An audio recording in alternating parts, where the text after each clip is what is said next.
The pen trembled in her fingers. Across the polished conference table, her soon-to-be ex-husband smirked, his attorney beside him adjusting gold cufflinks that cost more than everything Clara owned.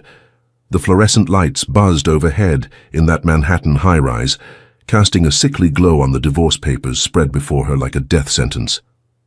"Sign it already," Derek said, leaning back in his leather chair. "We don't have all day." The room was filled with people who had come to witness her downfall. Derek's mother, pearl necklace tight around her throat, lips pursed in permanent disdain, his sister photographing the moment on her phone, probably to share with their country club friends. Even Derek's business partners stood by the window, champagne glasses in hand, celebrating before the ink was dry.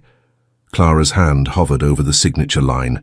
3 years of marriage, 3 years of promises that turned to ash, 3 years of believing she deserved the crumbs he tossed her. To weigh while he built an empire on secrets she was only beginning to understand. "This is pathetic," Derek's mother said, checking her watch. "The girl can barely write her own name." Laughter rippled through the room. Clara felt the heat rise to her cheeks, but she kept her eyes down, focused on the black letters swimming before her. She had nothing. The prenuptial agreement had seen to that. No house, no car, no savings, not even the modest inheritance her grandmother had left her, which Derek had convinced her to invest in his company 2 years ago. All gone. Everything she had worked for, hoped for, dreamed of, erased with a few signatures on documents she had been too naive to read carefully. "Just sign it, Clara." Derek's voice carried that familiar edge of impatience. "You're embarrassing yourself." She looked up then, meeting his eyes for the first time since entering the room. Those blue eyes she had once found so beautiful now seemed cold and calculating, like chips of ice in a face carved from marble. "Why did you marry me?" she whispered. The question hung in the air. Derek's smirk faltered for just a moment before returning, sharper than before. "Because I needed someone presentable, someone with no connections, no family to interfere. Someone—" He paused, savoring the words. "Disposable." Another round of laughter. Clara felt something shift inside her chest, a crack forming in the wall she had built around her heart. Not from sadness. Not anymore. Something else was rising now. Something she had buried so deep she had almost forgotten it existed. Pride. She signed the papers with a flourish, the pen scratching against the paper with finality. Then she stood, smoothing the front of her simple navy dress, the only decent piece of clothing Derek had allowed her to keep. "It's done," she said quietly. Derek's attorney gathered the papers, checking each signature with practiced efficiency. "Everything appears to be in order. Mrs. Harrington—" "Ms. Winters," Clara corrected. "My name is Clara Winters." "Of course." The attorney barely glanced at her. "Ms. Winters, you have 30 days to vacate the premises. Per the agreement, you will receive no alimony, no property, and no claim to any of Mr. Harrington's business assets or—" "I know what I signed." Clara picked up her purse, a knockoff she had bought years before meeting Derek, the leather worn soft at the corners, and walked toward the door. She could feel their eyes on her back, could hear the whispers already starting. "Poor thing has nowhere to go," someone murmured. "Should have thought of that before she tried to trap a Harrington." "Did you see that dress? Probably from a thrift store." Clara's hand closed around the door handle. She took a breath, then another. The crack in her chest widened, and something warm began to seep through. Not tears. Something stronger. She opened the door and stepped into the hallway without looking back. The elevator ride down. 43 floors felt like descending into a different world. Clara watched the numbers tick by, her reflection ghostly in the polished metal doors. She barely recognized the woman staring back at her. Hollow cheeks, dark circles under eyes that had once sparkled with hope, hair pulled back in a severe bun because Derek preferred it that way. Not anymore. The elevator doors opened to the lobby, and Clara stepped out into a sea of expensive suits and designer heels. No one looked at her. She was invisible here, a woman without name or status, moving through a world that had never truly accepted her. The revolving doors pushed her out onto Fifth Avenue, where the September sun was fighting a losing battle against the concrete canyon. Clara stood on the sidewalk, people flowing around her like water around a stone, and realized she had absolutely no idea where to go. Her phone buzzed. A text from Derek. "Forgot to mention. Your account has been closed. Have a nice life." Clara stared at the screen until the words blurred. Her checking account, the one with the $200 she had managed to squirrel away from household expenses over the past months. Gone. She had $47 in her wallet, a suitcase of clothes in a storage unit she could no longer afford, and exactly 0 family members or friends willing to take her call, thanks to 3 years of Derek's careful isolation. The phone buzzed again. Unknown number this time. Clara almost ignored it, but something made her answer. "Ms. Winters?" A woman's voice, professional and crisp. "Yes?" "My name is Patricia Collins. I'm an attorney with Collins and Associates. I'm calling about your grandmother's estate." Clara frowned. "My grandmother passed away 2 years ago. Her estate was settled." "Her primary estate, yes. However, Mrs. Elizabeth Winters maintained a separate trust that was recently discovered during a routine audit. You are the sole beneficiary." Clara's heart stumbled. "A trust? What kind of trust?" "I'd rather discuss the details in person, Ms. Winters. Could you come to our office this afternoon? We're located at 1847 Madison Avenue, Suite 12B. Clara looked around at the indifferent city, at the people rushing past without a glance in her direction. She had nowhere else to be, no one waiting for her, nothing but the clothes on her back and the $47 growing heavier in her purse. "I'll be there in an hour." The law office was nothing like the gleaming tower she had just left. It occupied the ground floor of a brownstone on a quiet side street, sandwiched between an antique bookshop and a cafe that smelled like fresh bread and possibility. Clara pushed open the frosted glass door and found herself in a small waiting room decorated with old photographs and worn leather furniture. "Ms. Winters?" The woman who emerged from the back office was younger than Clara expected, perhaps in her early 30s, with dark hair pulled back in a no-nonsense ponytail and glasses perched on her nose. "I'm Patricia Collins. Thank you for coming so quickly." Clara shook her hand, noting the firm grip and direct gaze. "You said something about my grandmother's trust."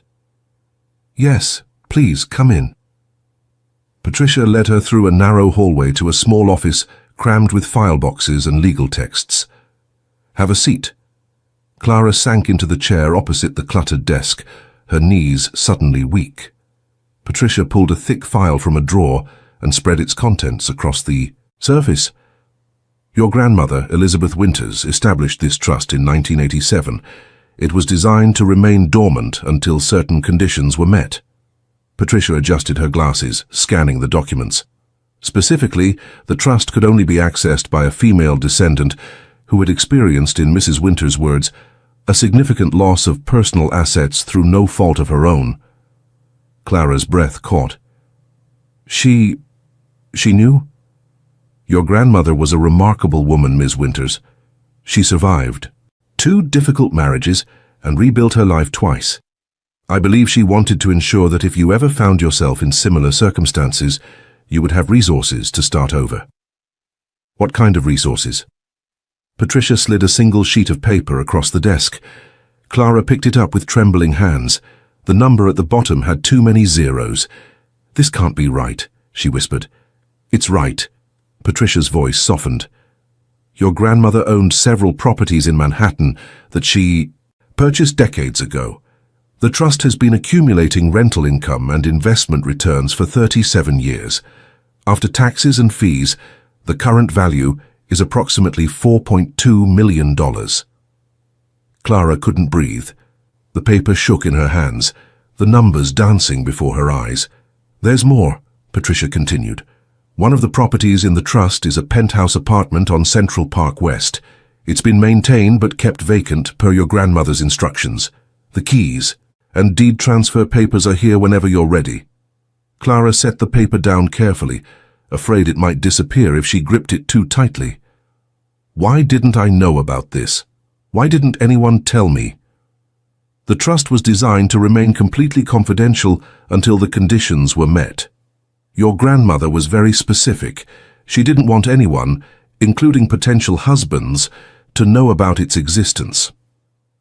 Clara thought about Derek, about his exhaustive investigation into her background before proposing, about how confident he had been that she was, in his words, disposable.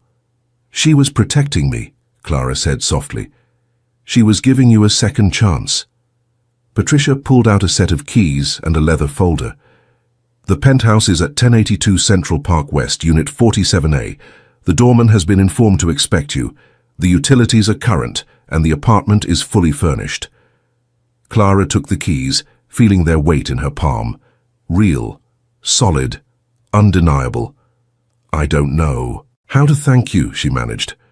Patricia smiled, the first warmth she had shown since they met. Don't thank me yet. There's one more thing you should know. She pulled another document from the file. Your grandmother left a letter. It was to be delivered with the trust. The envelope was yellowed with age, Clara's name written across the front in her grandmother's distinctive handwriting. Clara traced the letters with her fingertip, remembering summers at her grandmother's cottage, the smell of lavender and old books, the way Elizabeth Winters had always looked at her with knowing eyes. Take your time, Patricia said. I'll give you some privacy. She left, closing the door softly behind her. Clara sat alone in the cluttered office, the envelope in her hands, the keys cold against her palm. She opened the letter. My dearest Clara, the familiar handwriting read, if you're reading this, then life has knocked you down. But I raised you to get back up. I'm giving you the means to rebuild. But more importantly, I'm giving you permission to become who you were always meant to be. The world will underestimate you. Let them. There is power in being invisible until you're ready to be seen. Use what I've left you wisely. Take risks. Trust your instincts, and remember, the strongest women are forged in the fires others set to destroy them. I love you, always. Grandma Beth. Clara read the letter 3 times. Then she folded it carefully, slipped it into her purse next to the keys, and stood. The sun was setting by the time she reached 1082 Central Park West. The building rose elegant and imposing against the orange sky, its pre-war architecture speaking of old money and quiet power. A uniformed doorman opened the glass doors as she approached. Good evening, ma'am. May I help you? Clara lifted her chin. I'm Clara Winters. I believe you're expecting me. The doorman's professional mask slipped for just a moment, revealing surprise. Then he recovered, offering a warm smile. Of course, Miss Winters. Welcome home. Let me show you to your apartment. The elevator was paneled in dark wood and brass, mirrors reflecting Clara's image from every angle. She watched herself rise, floor by floor, toward a future she hadn't imagined possible just hours ago. Unit 47A occupied the entire top floor. The doorman handed her the keys and stepped back, allowing her to open the door herself. Clara turned the lock and stepped into a new life. The penthouse was breathtaking. Floor-to-ceiling windows overlooked Central Park, the trees gilded with autumn colors, the last light of day painting everything in shades of gold. The furniture was elegant but comfortable.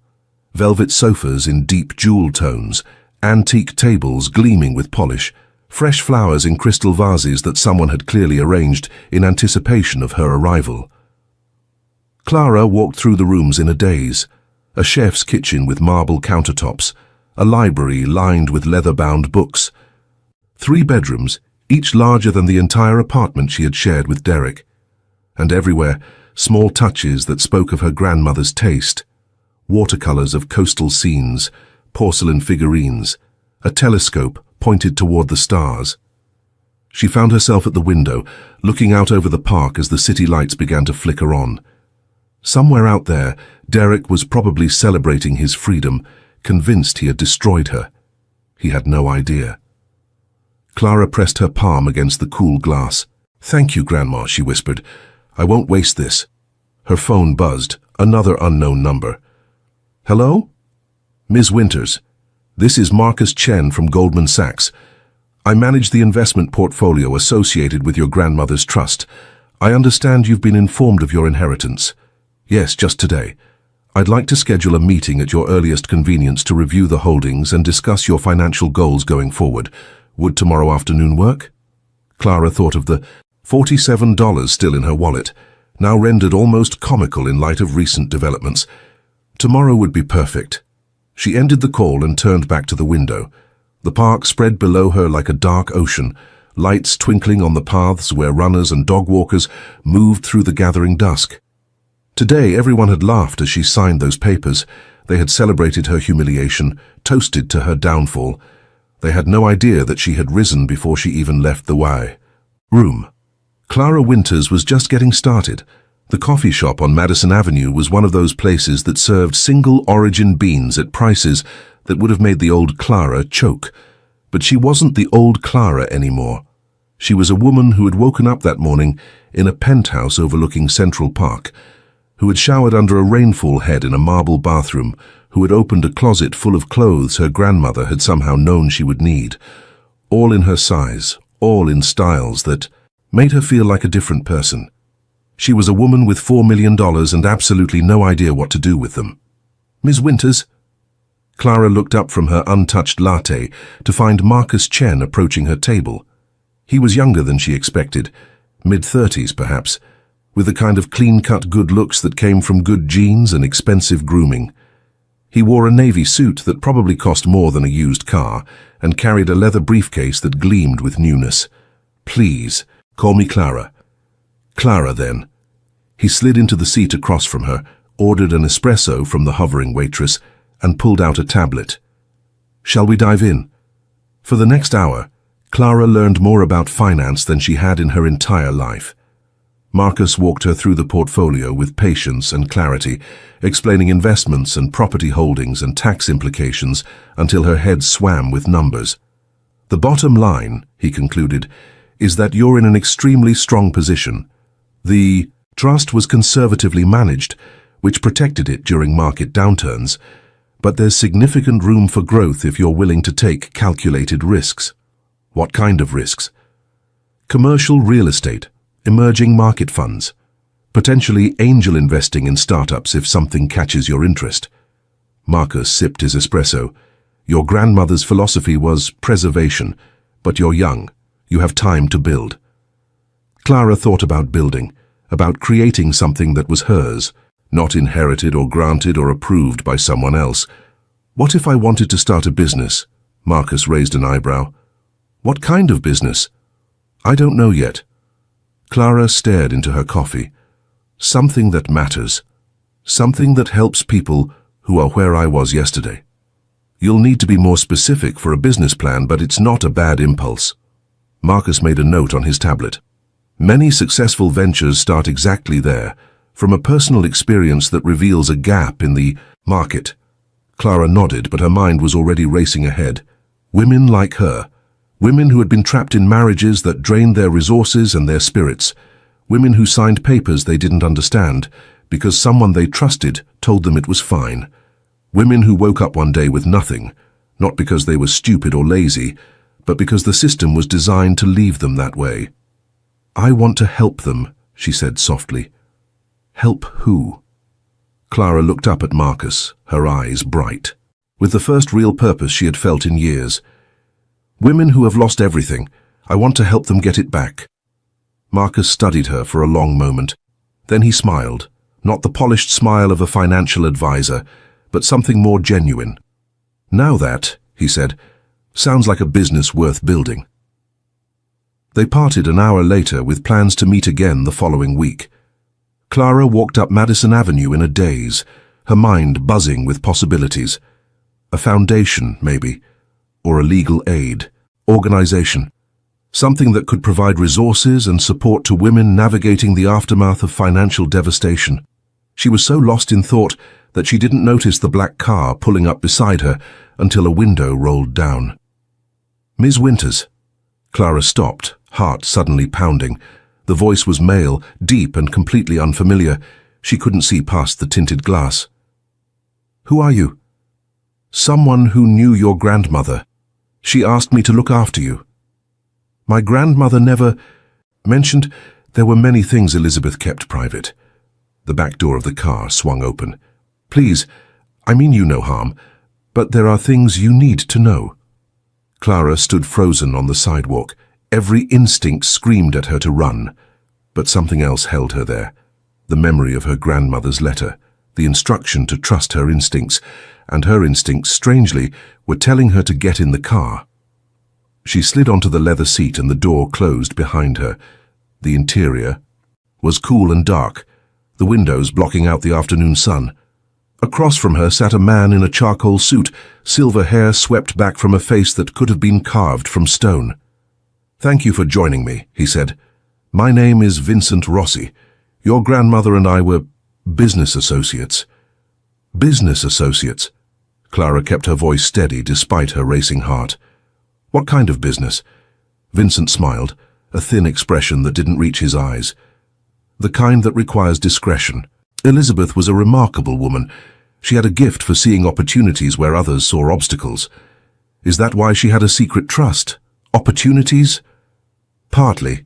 Vincent pressed a button and the car began to move. "Where shall I take you? Your new apartment, perhaps? How do you know about that?" "I told you. Elizabeth asked me to look after you." He produced a slim folder from beside him and handed it across. "Before she died, she left me instructions, specific instructions for specific circumstances." Clara took the folder but didn't open it.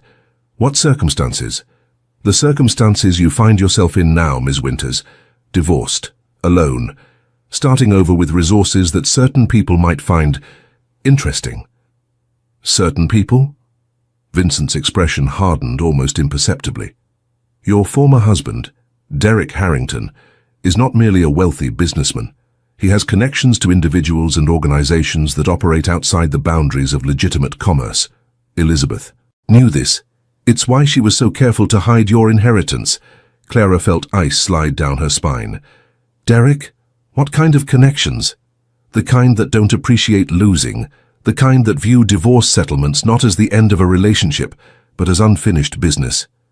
Vincent leaned forward slightly. "Your ex-husband believes he disposed of you completely. He will eventually discover his error. When he does, he will not react well." "Are you threatening me?" "Quite the opposite, Ms. Winters. I'm offering you protection." Clara opened the folder. Inside was a single photograph, Derek standing with a group of men in an underground parking structure, exchanging what appeared to be a large sum of cash. "What is this?" "Evidence of many things that would interest law enforcement should they become aware of them." Vincent settled back in his seat. "Your grandmother collected this information over many years. She wanted you to have it. As insurance." Clara stared at the photograph. Derek's face was clearly visible, his expression one she had never seen during their marriage, cold, calculating, dangerous. "Why would she give this to me?" "Because knowledge is power, Ms. Winters, and you're going to need all the power you can get." The car rolled to a stop. Through the tinted windows, Clara could see the entrance to her building. "This is your stop," Vincent said. "The folder contains contact information for my office. If you need assistance, any kind of assistance, and you have only to ask." "Why?" Clara demanded. "Why would you help me? You don't know me." Vincent's expression softened, just for a moment. "I owed Elizabeth a debt that could never be repaid. Protecting you is the closest I can come to honoring it." He reached past her and opened the door. The afternoon light flooded in, harsh after the darkness of the car. "Be careful, Ms. Winters. Trust no one completely. And remember, appearances in this city are almost never what they seem." Clara stepped out onto the sidewalk. The door closed behind her, and the black car pulled away, disappearing into the flow of traffic. She stood there for a long moment, the folder clutched to her chest, her grandmother's words echoing in her mind. "The strongest women are forged in the fires others set to destroy them." Clara walked into her building, past the smiling doorman, into the elevator that would carry her up to her new life. But now that life had taken on a different shape, not just opportunity, danger, and something else, something that made her pulse quicken and her spine straighten. Purpose. The penthouse was quiet when she entered, late afternoon light streaming through the windows. Clara set the folder on the kitchen counter and made herself a cup of tea, moving through the motions automatically while her mind raced. Derek. The man she had married, shared a bed with, trusted with her entire life, was involved in something dark enough to warrant a secret file. Her grandmother had known, had been collecting evidence for years, had put safeguards in place before Clara even met him, had seen the danger coming when Clara was too blind to notice. She opened the folder again, spreading the contents across the marble countertop. More photographs, documents with names and dates she didn't recognize. A thumb drive she was almost afraid to open. Her phone rang, making her jump. Unknown number. "Hello? Ms. Winters, this is Patricia Collins." Clara let out a breath. "Ms. Collins, is everything all right? I wanted to check on you and to let you know that some unusual inquiries have been made about the trust today." Clara's grip tightened on the phone. "What kind of inquiries?" "Someone attempted to access the records at the county clerk's office. They were asking about property transfers and beneficiary information." A pause. "I've alerted the appropriate parties and put additional security protocols in place, but I thought you should know." "Do you know who it was?" "Not yet. I'm looking into it." Patricia's voice was calm but serious. "Ms. Winters, your grandmother was very explicit about the need for discretion. I suggest you follow her example. Don't discuss your inheritance with anyone you don't trust absolutely." Clara looked at the spread of evidence on her counter. "I understand." "Good. I'll be in touch." The call ended. Clara stood in the growing darkness of her penthouse, watching the last light fade over Central Park, and felt the walls of her old life crumbling around her. She had walked into that conference room this morning as a victim, a punchline, a woman with nothing. Now she was something else entirely, a threat, a mystery, a force that men like Derek couldn't control because they didn't even know she existed. Clara gathered the documents and locked them in the safe she had discovered in the master bedroom closet. Then she poured herself a glass of wine and sat by the window, watching the city sparkle. Below, tomorrow she would start building. A business, a life, a future that belonged to no one but herself. But tonight, she would remember the laughter, the cruelty, the absolute certainty in their eyes that she was worthless. She raised her glass to the glittering skyline. "You have no idea what's coming," she whispered, and somewhere across the city, in his gleaming office surrounded by his wealth and his schemes and his utter conviction that he had won, Derek Harrington went about his evening without the slightest suspicion that the woman he had destroyed was about to become the most powerful force he would ever face. Check if you're already subscribed to this channel, because what happens next in Clara's story will reveal secrets that change everything, and you won't want to miss a single moment. 3 weeks had passed since Clara signed those divorce papers, and she had spent every day building the architecture of her new life. The office space she found was perfect. A converted warehouse in the Flatiron district with exposed brick walls and floor-to-ceiling windows that flooded the space with light. She had hired a small team, Mira, a young attorney fresh out of NYU who burned with the same fire Clara felt. Thomas, a financial consultant who had left Goldman Sachs because, as he put it, he wanted to help people keep their money instead of making rich people richer. And Elena, an office manager whose grandmotherly demeanor concealed a razor-sharp mind.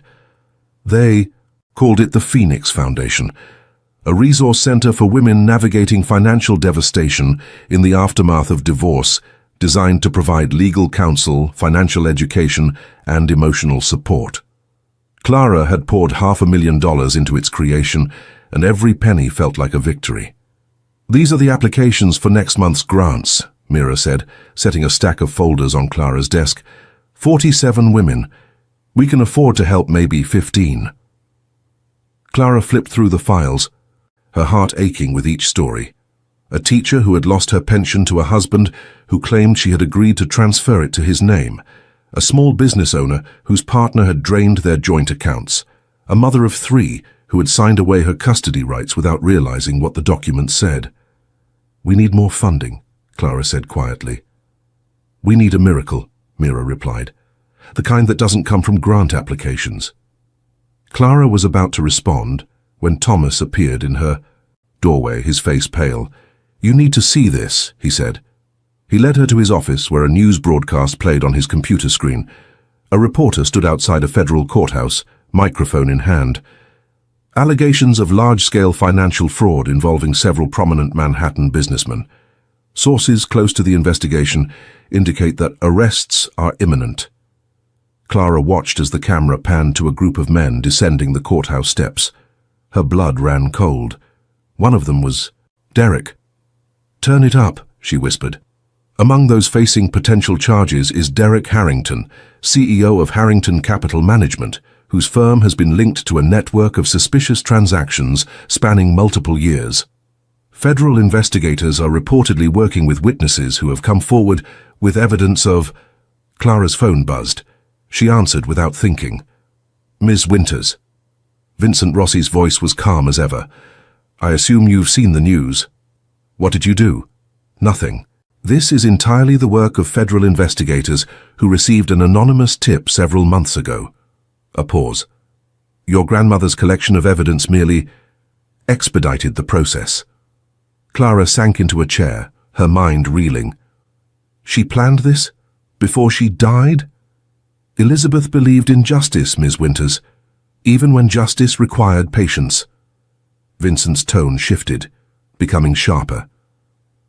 "But you should know, this development will make you a target. Derek's associates will be looking for someone to blame, someone to silence." "What are you saying?" "I'm saying you need protection, real protection, the kind that goes beyond locked doors and security cameras. And you can provide that. I can introduce you to someone who can." Clara thought of her grandmother's letter. "Take risks, trust your instincts." "Fine. When?" "Tonight. I'll send a car at 8. Wear something appropriate for dinner." He ended the call. Clara sat in silence for a long moment, the news broadcast still, playing in the background. Derek's face filled the screen, his expression one of controlled fury as reporters shouted questions. For the first time since their divorce, their eyes seemed to meet, his through the camera, hers through the screen. And in that moment, Clara felt something she hadn't expected. Not fear, not satisfaction. Power. The restaurant was not the kind that appeared in guidebooks. It occupied the basement level of a building that looked abandoned from the outside, accessed through an unmarked door in a narrow alley. Clara descended the stairs in the dress she had chosen, black, elegant, armor disguised as fashion, and emerged into a world of candlelight and whispered conversations. Vincent was waiting at the entrance. He guided her through the maze of tables to a private room in the back, separated from the main dining area by heavy velvet curtains. A single table, 2 chairs, and in one of them sat a man who made the air itself feel different. He rose as she entered, and Clara's breath caught in her throat. He was tall, broad-shouldered, with dark hair touched with silver at the temples, and eyes the color of storm clouds. His face was angular, almost severe, softened only by laugh lines at the corners of his eyes that suggested he had once been capable of joy. He wore a charcoal suit that fit him like a second skin, and when he extended his hand, Clara noticed the faint scar running across his knuckles. "Miss Winters," he said. His voice was low, controlled, with an accent she couldn't quite place. "I'm Alessandro Ricci, please sit." Clara took the offered chair, acutely aware of Vincent slipping out through the curtains, leaving her alone with this stranger who commanded the room simply by existing. "I understand you knew my grandmother," she said, keeping her voice steady. "I did." Alessandro sat across from her, those storm-grey eyes never leaving her face. "Elizabeth was a remarkable woman. She helped me at a time when I had few allies. She seems to have helped a lot of people. She had a gift for seeing potential where others saw only problems." He poured wine from a bottle that had been waiting on the table, sliding a glass toward her. "She spoke of you often, in her final years. She was worried about your choice of husband. She never said anything to me. Would you have listened?" Clara thought about that, about how utterly convinced she had been that Derek loved her, that their life together was everything she had dreamed, how blind she had been. "No," she admitted, "I wouldn't have." So instead she prepared, built safeguards. ensured you would have resources when the illusion finally shattered. Alessandro sipped his wine.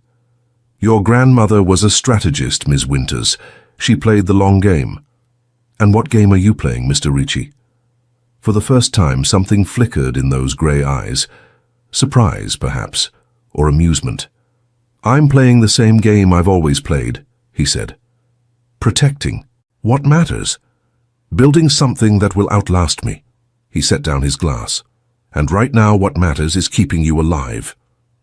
Vincent mentioned that I might be in danger. Vincent understated the situation. Alessandro leaned forward slightly, and Clara caught a faint scent, sandalwood and something darker like smoke from an old fire. Derek Harrington is not just facing fraud charges. He's connected to organizations that don't forgive failure, organizations that will be looking for scapegoats for evidence to destroy, for anyone who might know too much. I don't know anything. They don't know that. And your sudden inheritance, your grandmother's properties, her resources, raises questions. Dangerous questions. Clara felt a chill despite the warm room. What are you suggesting? I'm suggesting that you need someone in your corner who understands how these people operate, someone who can anticipate their moves and counter them before they strike. Alessandro's gaze intensified. I'm offering my protection, Ms. Winters. No strings attached. There are always strings. Not this time. He sat back, and something in his expression softened almost imperceptibly. Elizabeth saved my life 20 years ago. She found me when I was at my lowest, gave me resources and guidance, helped me build something from nothing. I owe her a debt that can never be repaid. Watching over you is the closest I can come. Clara studied him, this man of obvious power and hidden depths, offering help she hadn't asked for but desperately needed. And if I say no, then I'll respect your decision and withdraw. But I'll still ensure your safety from a distance. Elizabeth's debt will be honored, regardless of your choice. The silence stretched between them. Clara thought of her grandmother, of the letter that had urged her to take risks and trust her instincts. Her instincts were telling her to trust this man. All right, she said finally, but I have conditions. Alessandro raised an eyebrow. I'm listening. I don't want to be protected like a fragile object that needs to be locked away. I have a foundation to run, women who need my help. I won't abandon them to hide in some fortress. Understood. And I want to know what's happening. No secrets, no half-truths. If I'm in danger, I need to understand exactly what I'm facing. Alessandro nodded slowly. That seems fair. Finally, Clara hesitated, then pressed forward. I want to know who you really are, Mr. Ricci. Not just what you do, but who you are. My grandmother trusted you with my life. I need to understand why. For a long moment, Alessandro simply looked at her. Then, unexpectedly, he smiled, a small expression that transformed his severe face into something almost beautiful. Most people who enter my world prefer not to know the details, he said. They find it easier to accept protection without understanding its source. I'm not most people. No. His smile deepened. I can see that. He poured more wine, and when he spoke again, his voice had taken on a different quality. Not the controlled coolness of a powerful man conducting business, but something more intimate, more human. I grew up in Sicily, in a village so small it barely appeared on maps. My father was a fisherman. My mother kept a garden and raised 7 children on almost nothing. I was the youngest, the one they thought would become a priest. Clara couldn't help the small laugh that escaped. Her? A priest? I had a gift for listening, for understanding what people needed before they knew themselves. The village thought God had a plan for me. His expression darkened. But God, if he exists, had different ideas. He told her then about his father's death at sea when Alessandro was 15, about the men who came afterward, offering his mother protection in exchange for things no woman should be asked to give. About the choice Alessandro made at 17 to leave the church, to enter a world of shadow and power, to become the kind of man who could protect his family when no one else would. I built an organization, he said quietly.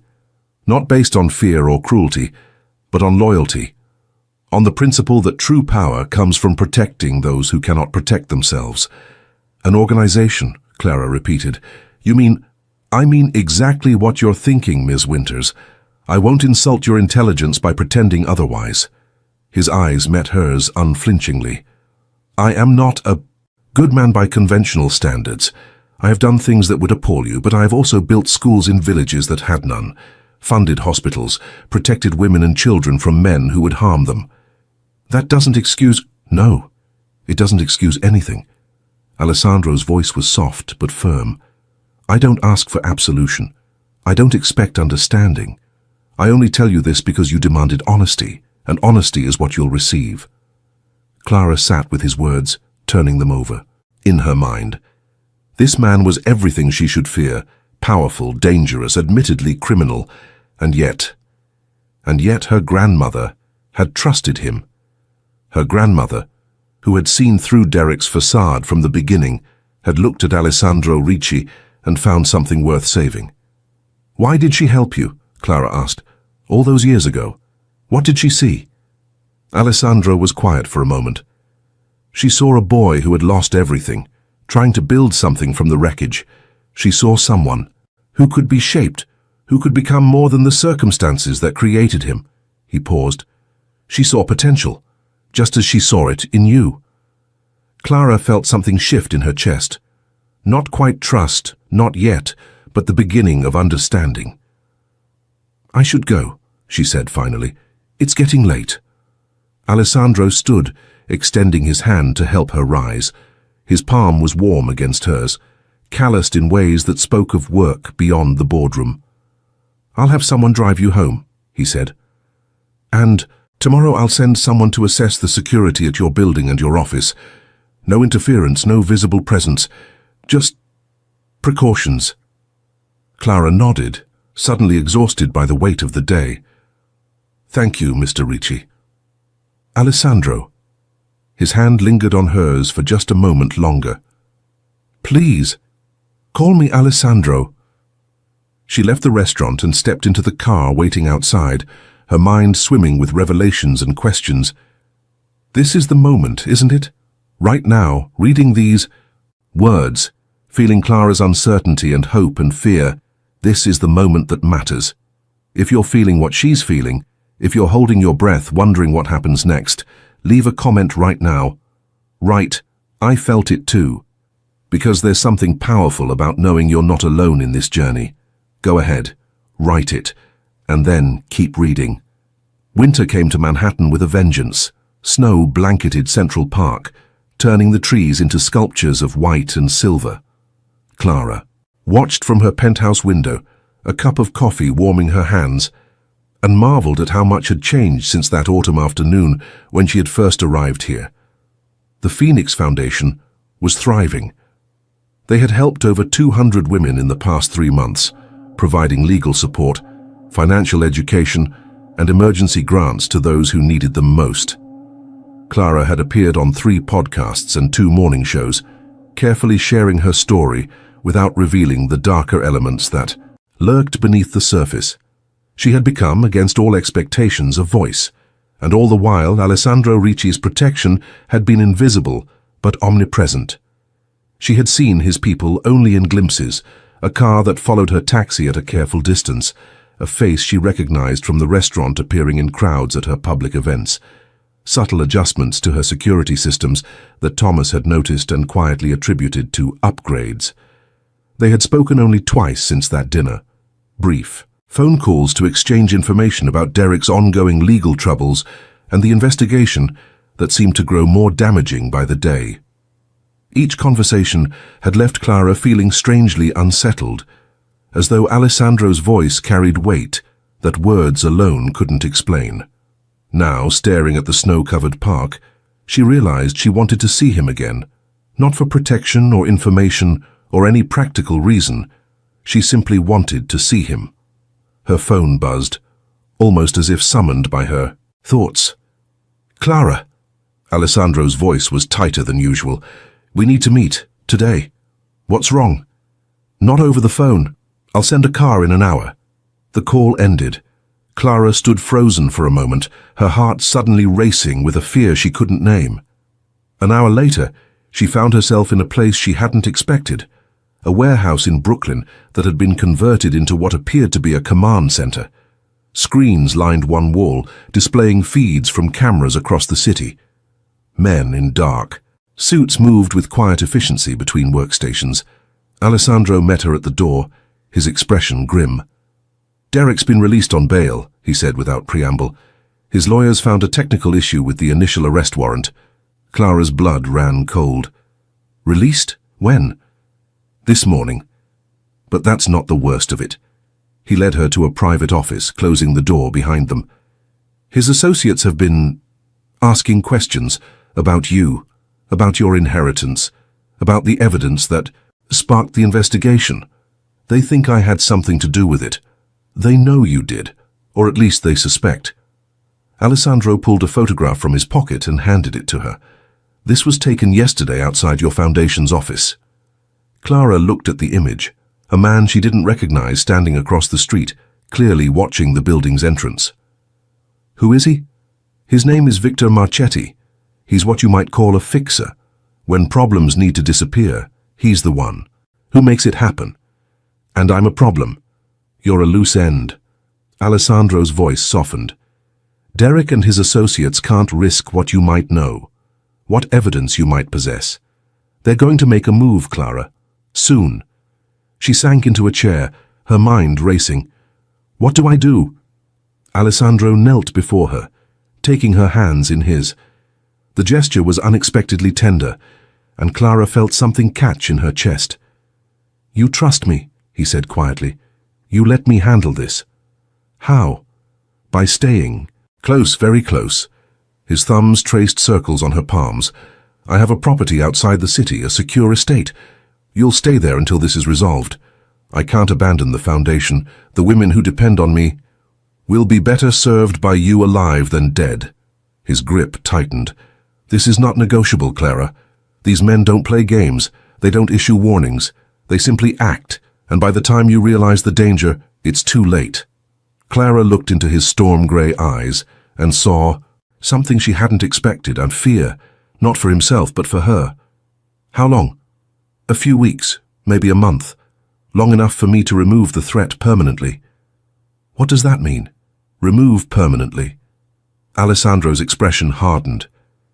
"It means exactly what it sounds like." Clara pulled her hands from his grasp. "I won't be the excuse for violence. I won't have blood on my hands. The blood will be on mine." His voice was steady, almost gentle. "As it has always been. I don't ask for your approval or your blessing. I only ask that you let me keep you safe." The silence stretched between them, heavy with everything unsaid. "Is there no other way?" Clara whispered. "There are always other ways, but none that guarantee your survival." He rose, stepping back to give her space. "The choice is yours, Clara. It always is. But I need you to understand what you're choosing." Clara stood by the window of that Brooklyn warehouse, looking out at the grey winter sky.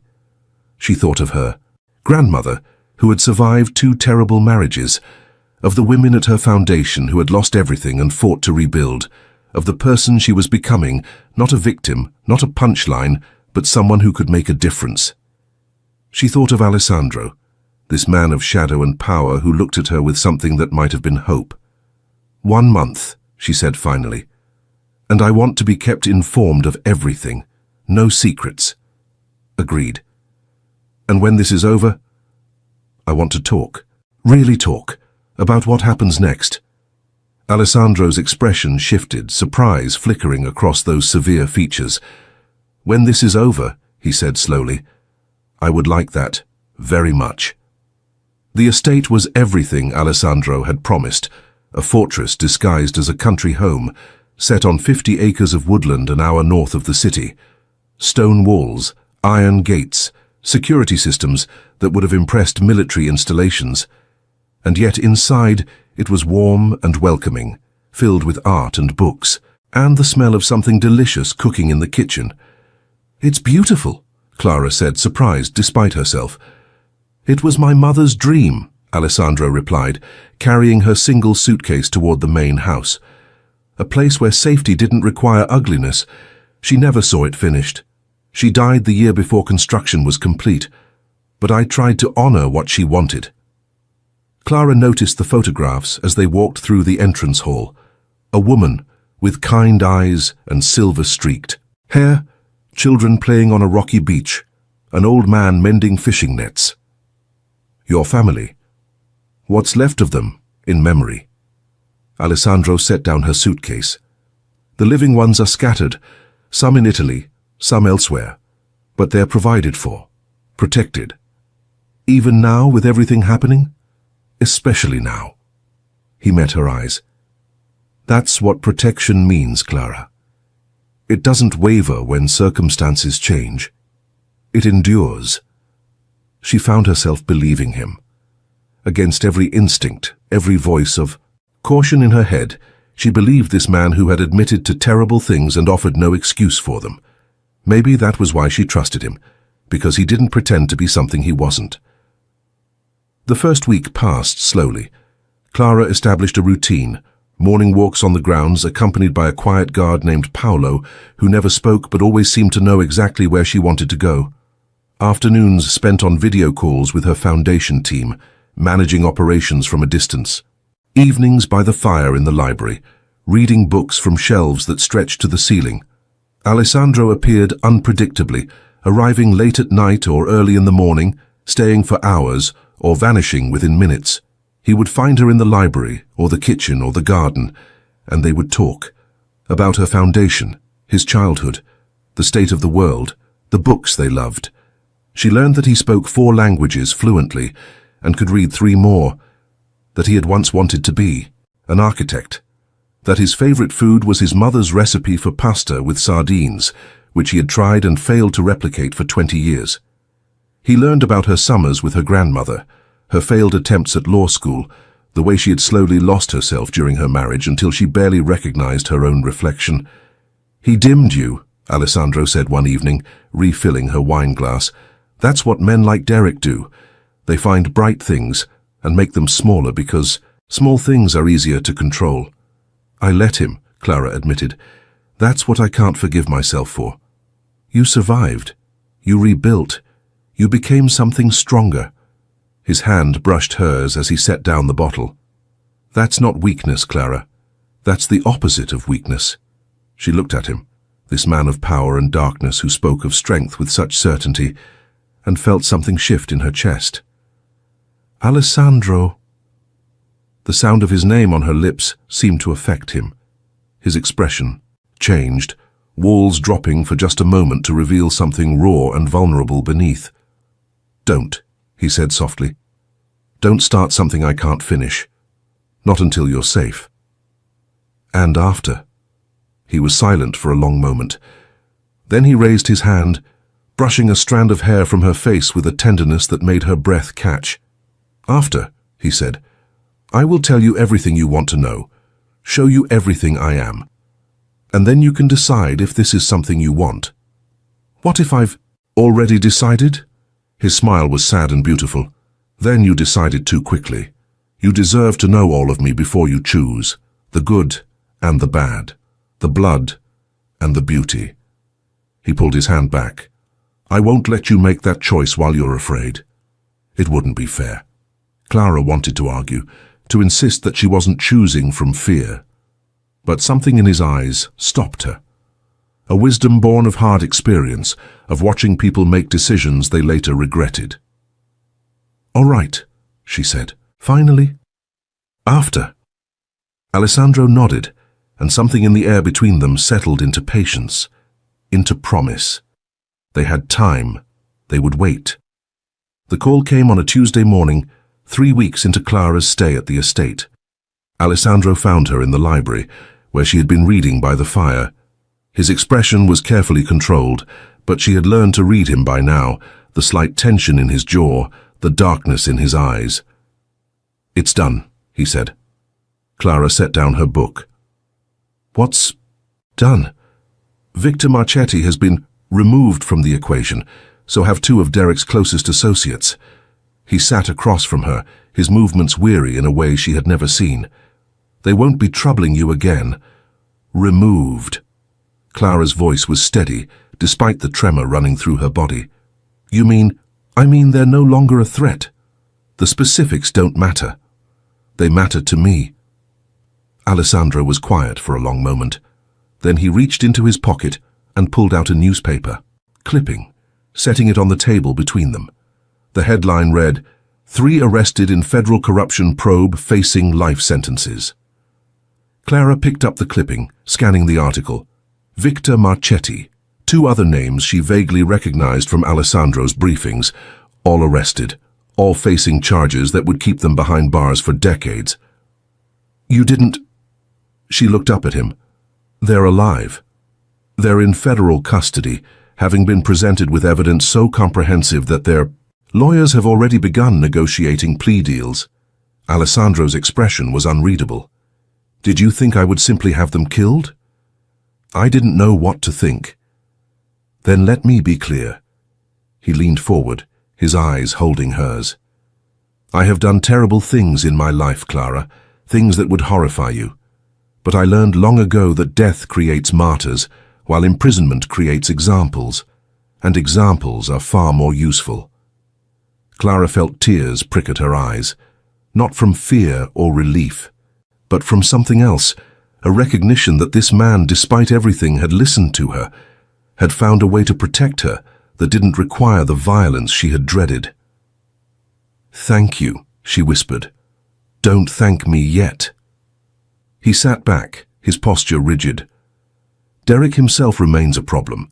His associates are contained, but he still has resources, connections, and now that his allies have been arrested, he'll be desperate. What does that mean for me? It means you can't return to your normal life. Not yet. Alessandro's jaw tightened. "I'm sorry, Clara. I know you want this to be over. I want to go home. I want to see my team, my foundation." She stood, pacing to the window. "I've been here for 3 weeks. The women I serve need me. They need you alive. They need you present, not grieving in a hospital bed or worse." Clara pressed her forehead against the cold glass. Outside, snow was falling again, covering the grounds in a fresh layer of white. "How much longer?" "I don't know." Alessandro rose, crossing to stand behind her.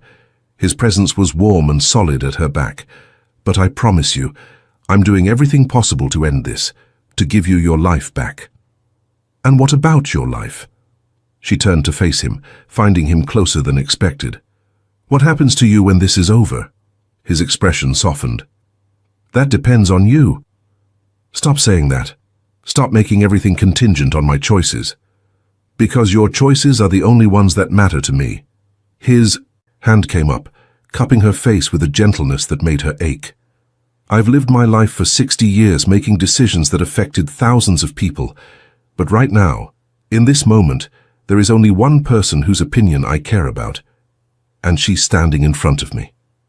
Clara searched his face, the lines of age and experience, the shadows of a life she could barely imagine, the unexpected warmth in those storm-grey eyes. "I'm scared," she admitted. "Of me, of everything, of Derek, of what happens next, of what I'm feeling right now." Alessandro's thumb traced her cheekbone. "Tell me what you're feeling." "Like I'm standing at the edge of a cliff, like I've been standing there my whole life, and for the first time, I'm not afraid to jump." His eyes darkened. "Clara, I know. Not yet. Not until it's safe." She pulled back slightly, needing space to think. "But when it is, I won't need time to decide. I already know." He didn't respond. Instead, he simply looked at her, with an expression she couldn't name, something between hope and fear, between certainty and surrender. "I should let you rest," he said finally. "Tomorrow we'll be busy. We have plans to make." He left her standing by the window, watching the snow fall, feeling something new taking root in her chest, something that might have been love.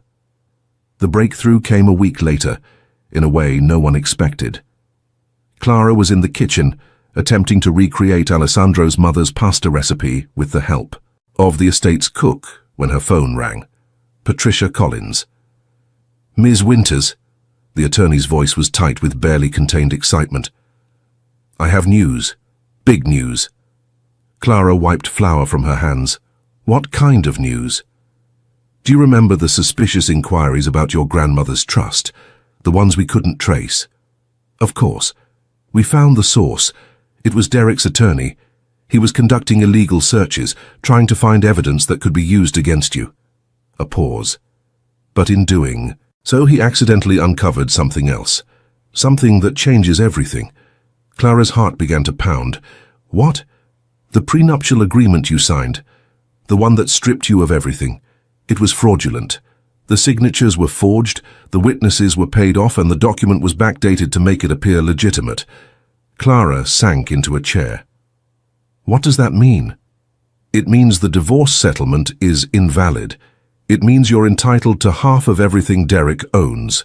His business, his properties, his investments, all of it." Patricia's voice rose with triumph.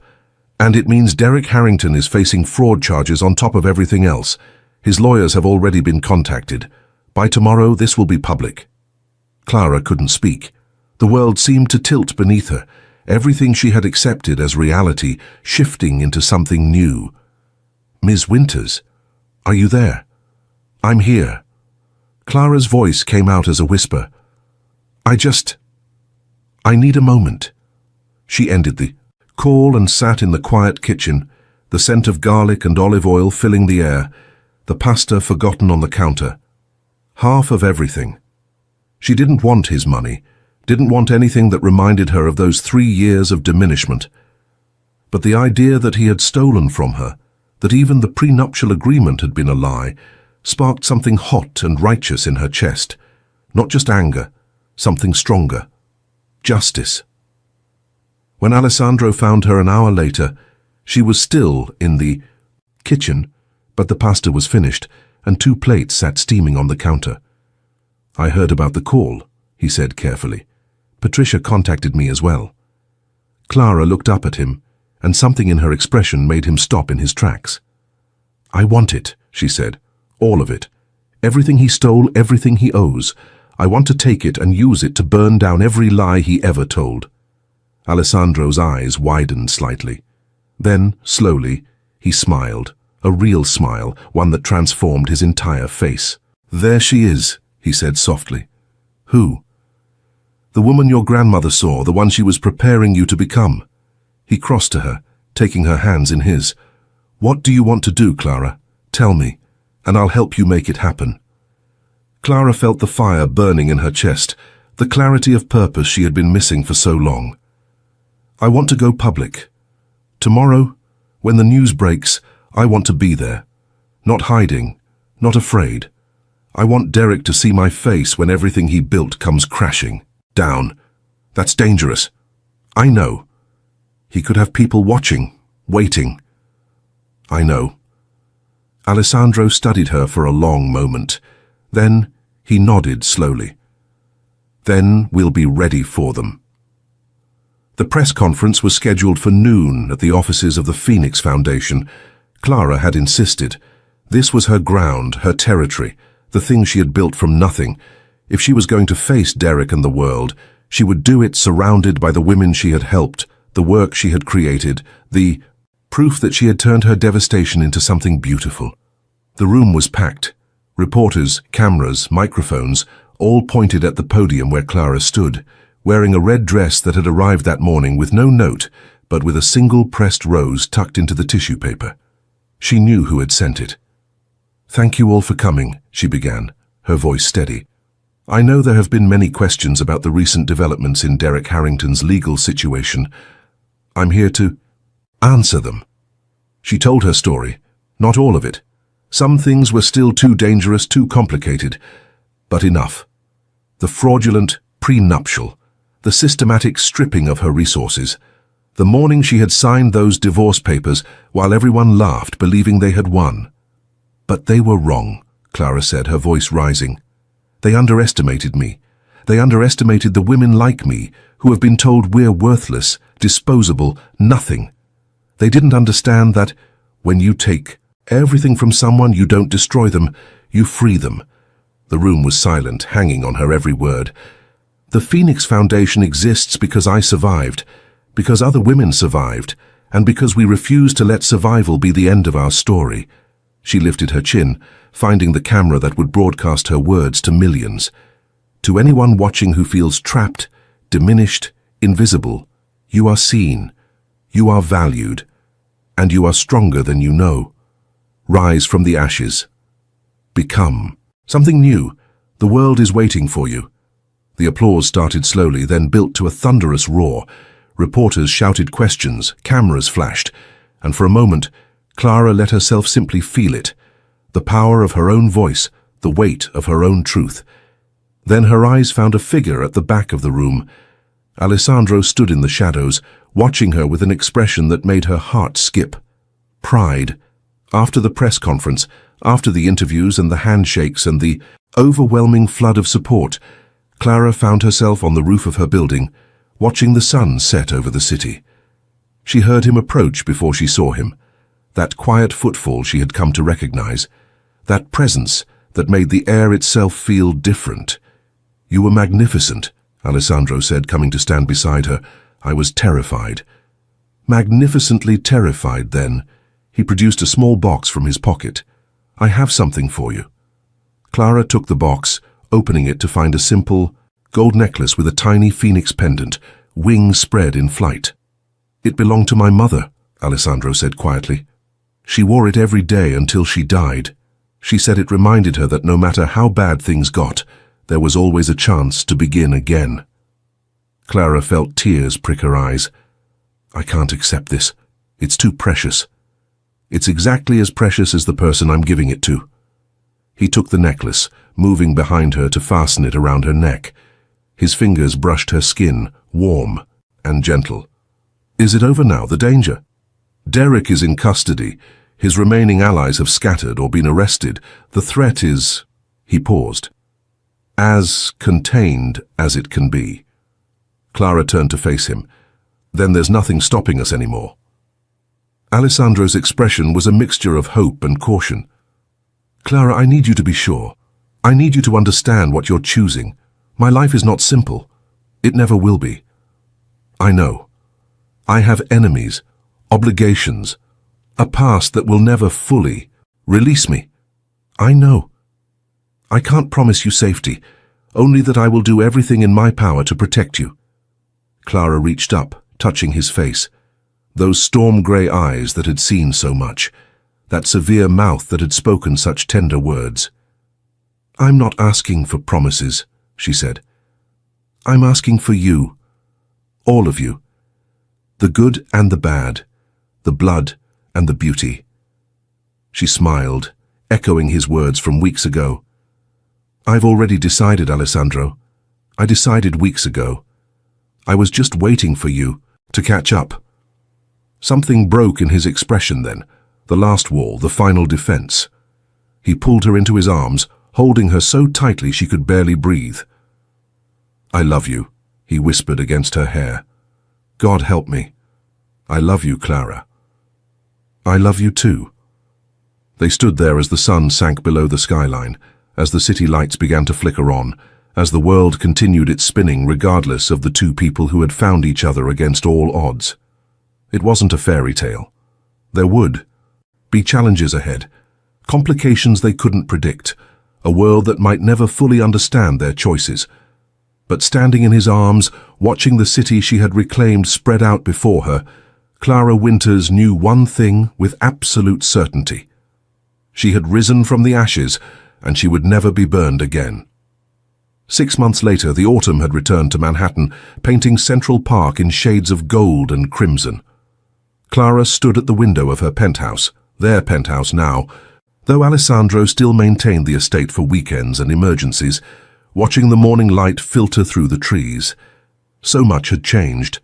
The Phoenix Foundation had expanded to 3 cities, helping thousands of women rebuild their lives.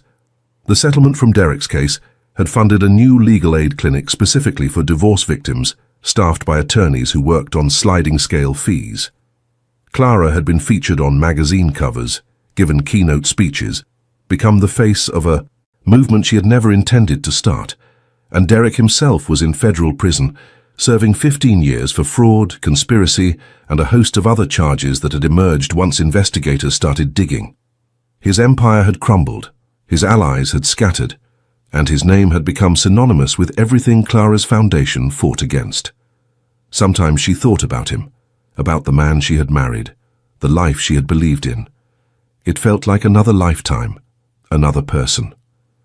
"You're thinking too hard." Clara turned to find Alessandro in the doorway, 2 cups of coffee in his hands, wearing the soft grey sweater she had bought him because it made his eyes look like storm clouds breaking into sunlight. "Just remembering," she said. "The past?" "The journey." She accepted the coffee, pressing a kiss to his cheek. "It's hard to believe it's been less than a year." "The best year of my life." He said it simply, without flourish, and that was what made it matter. The way Alessandro spoke his truths quietly, without expectation of response. They stood together at the window, watching the park wake up, and Clara felt a peace she had never known was possible. "I have something to tell you," Alessandro said eventually. "Good news or bad?" "Complicated news." He set down his coffee. "My associates, the organization, we've been working towards something for years, something I never thought would actually happen." Clara felt a flicker of concern. "What is it?" "An exit," he met her eyes. "A complete restructuring that would remove me from any direct involvement, legitimate business ventures only. No more shadows, no more secrets." Clara's heart stuttered. "Is that possible?" "It's possible. It's also dangerous, complicated, and will take time." He took her hands. "But I want you to know, whatever I was, whatever I've done, I want to become someone who deserves you, someone who can walk into the light and stay there." Clara felt tears threatening. "You don't have to." "I do." His voice was fierce. "Not because you asked, because I finally have something worth changing for." She kissed him then, coffee forgotten, morning forgotten, everything forgotten, except this man who had been forged in darkness and chosen to step toward the light. "Whatever it takes," she whispered, "however long it takes. I'll be here. Even if it's hard. Especially if it's hard." She smiled against his lips. "That's what love means, Alessandro. Not the easy parts. The hard parts. The impossible parts, all of it." He pulled her closer, and for a long moment they simply held each other. Then Clara's phone buzzed. She glanced at the screen and felt her smile widen. "It's Mira. She says the new clinic is ready for the ribbon cutting." "Then we should go." Alessandro released her, already reaching for his jacket. "Your public awaits." "Our public," Clara corrected. "You're part of this now, whether you like it or not." His expression softened into that rare, beautiful smile. "I like it, more than I ever imagined possible." They left the penthouse together, stepping into the elevator that would carry them down to the world Clara had rebuilt. Outside, the autumn sun was warm, the air crisp with possibility. Leaves swirled on the sidewalk like confetti, and somewhere in the distance Clara could hear music playing. She thought about the woman she had been a year ago, trembling, broken, laughing stock of a room full of people who thought they had won. They had no idea. Everyone had laughed as she signed the separation, unaware she stood above the mafia boss quietly. But Clara hadn't been standing above him. She had been standing beside him, without either of them knowing it. Two people broken by different fires, finding their way toward the same light. And now, walking through the city they had both claimed, Clara Winters and Alessandro Ricci were living proof of something beautiful. That the strongest love stories aren't written by fate. They're written by survivors. If you've watched this far, it's because you liked this story. Leave a comment saying, "I've watched this far," so I can get to know you and see who really enjoys the stories here on the channel. And before you go, If this story touched you, if you felt Clara's journey in your own heart, please hit that like button. Share this video with someone who needs to hear that it's never too late to rise from the ashes. Subscribe to the channel so you never miss a story. Every week we bring you tales of courage, transformation, and love against all odds.